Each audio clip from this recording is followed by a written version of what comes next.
Welcome to Evidence Strong. My name is Alex, and today we will cover the newest and best research in Olympic weightlifting. Let's go.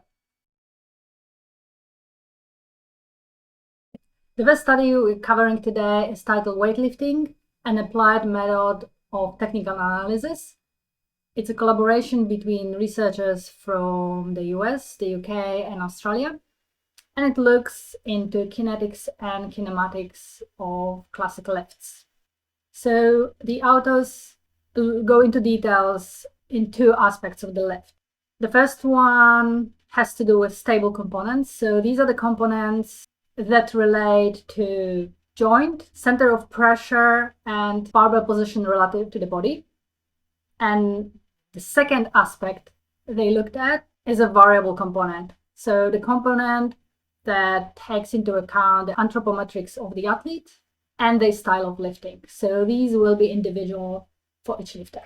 They analyze 4 components of the pull. So setup, the first pull, end of first pull, transition, power position, end of second pull, and second pull.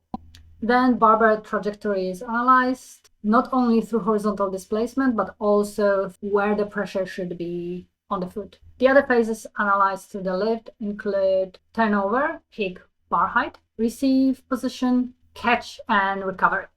All right, the next study comes from the US and is titled Head and Neck Injuries During Weightlifting, NEISS Database Study. So this is a poster presentation from a conference. The authors looked at the National Electronic Injury Surveillance System, and they were looking for weightlifting injuries. The authors of the study looked for any weightlifting injuries to the head, face, neck, mouth, and ears between 2011 and 2020. From the interesting things they found, the number of injuries in 2011 was around 7,000. Then it peaked in 2012 at the level close to 12,000. Then roughly stabilized at the level of 10,000. And around 2020 went down to 7,000 again. The most popular regions injured were neck and head, around 40% for each. Injuries to the face were observed in about 17%. 3% were mouth injuries, and ear injuries were about 0.5%.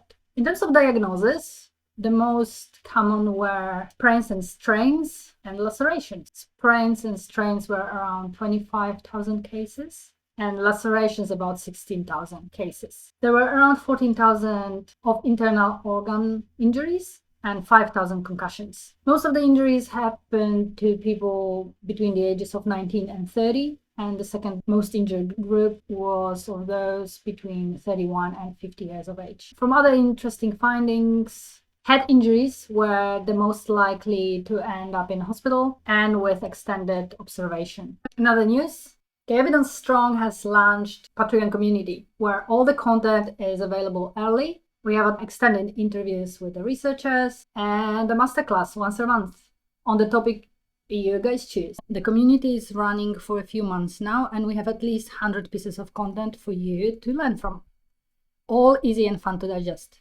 So if you are serious about upskilling in the newest research, specifically in Olympic weightlifting, that's the place to be.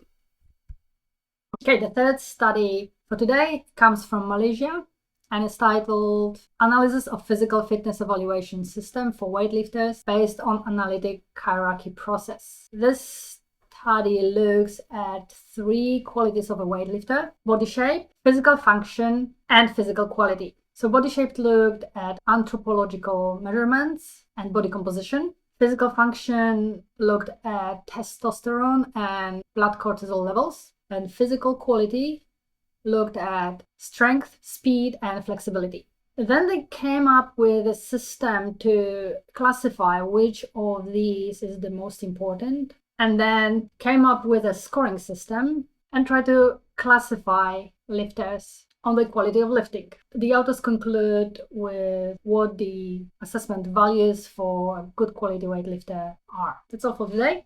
See you next time.